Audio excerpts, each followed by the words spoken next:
Hi guys, welcome back to Book Bakht Reviews. I'm your host Bakhtawar. I like to review books, talk about books, everything related to books.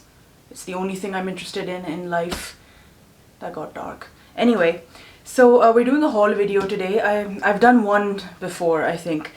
These are the books which were delivered to me yesterday. These are the ones that I ordered online off a website, of which I have a 50-50 opinion because I ordered 9 and they sent me 8. And their customer service is really nonsensical. So I mean, I don't even know whether to recommend it or not. However, I did get these for a really good price, so I think that it might be of interest to students such as myself who want a lot of books on a budget. The first one, A Brief History of Everyone Who Ever Lived: The Stories in Our Genes by Adam Rutherford.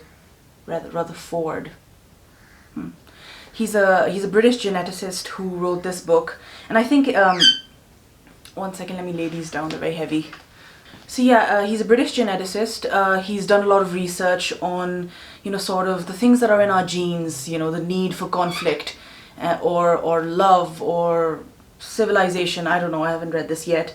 However, while I find sort of genetic sciences and just history and all of these things and philosophy very interesting, often when it falls upon me to actually read about them in these like really thick academic books, or it's laborious and it's hard even for me, and I say even for me as if I'm some sort of expert. No, but it is hard. But this one is sort of written for the layman. It's written in very easy language and it has a ton of knowledge. So I'd heard about this and now I've picked it up and I will read it and potentially review it. Right now my father has stolen this from me because he wants to read it first, so I took it back for this video. Next, oh my god, 12 Rules for Life: An Antidote to Chaos by Jordan B. Peterson. I've already got a bookmark in it because I started reading it as soon as I got it. Can you imagine? Jordan B. Peterson is really big on YouTube. I mean, I think everyone has come across him. He gets millions of views. He does these online, I think he puts up videos of his lectures and he puts up podcasts and stuff like that. He is brilliant. He is one of the only people who I can, tolerate for more than 40-50 minutes even. I could hear him. So I had been actually sort of following his lectures for about a year and a half, and I think he had a book before this, Maps of Meaning, which I think is a couple of decades old, and it's really really sort of tough on the reader, and it's very difficult, and the language is very difficult and everything. I never picked that up, but this one is a newer one. I think it's been published, if I'm not wrong, published in 2018, yeah. So yeah, so far it's an absolute page turner. I think this might, fingers crossed, be potentially the best alleged self-help book that I've ever read. Too early to say, but I will review this. Make sure that you're subscribing and ringing the bell though, because when I do, you'll sort of, if you're interested in this book and others, you'll get the notification when I review them. I'm so excited about this. I couldn't even wait to start it, as you can see. The Bell Jar by Sylvia Plath. I read this many years ago. But obviously I borrowed it from someone, so this is my own copy now. I might also potentially review this. It is, of course, quite depressing. But given that Sylvia Plath sort of, ended her life by sticking her head, I think, in an oven and leaving the gas open, I mean, this is a walk in the meadow compared to that. This book, I think, this is written by, this is The Dancing Girls of Lahore.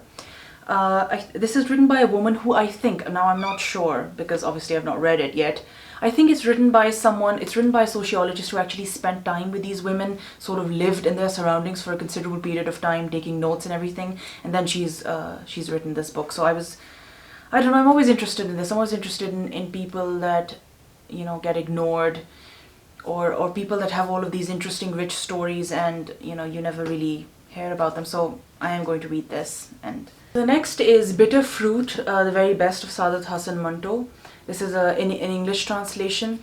Of course, I get that, obviously you're supposed to read it in the language that it was written.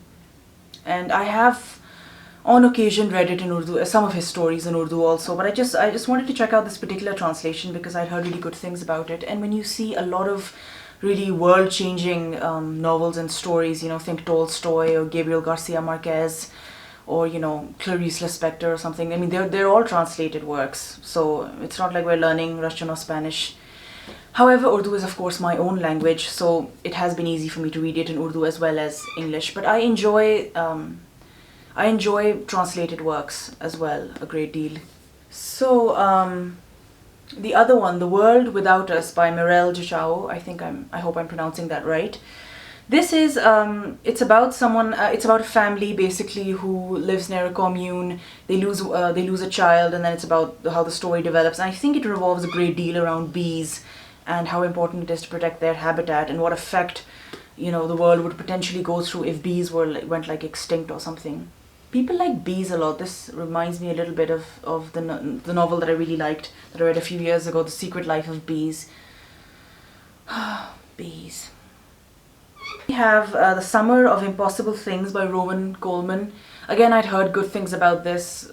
I'm hoping that this is, well, not hoping, I'm feeling that this is sort of, you know, one of those easy, sort of cozy evening reads. It is winter, you know, you just want to read this with a cup of tea or something.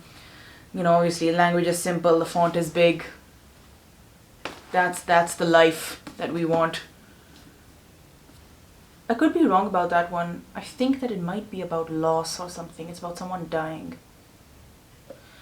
So yeah, Moth Smoked by Mohsin Hamid. I did read this. I read it the year that it was published, which was I think 2008 or 2009, something like that. I read it the same year, although I confess, far too young to have read it then.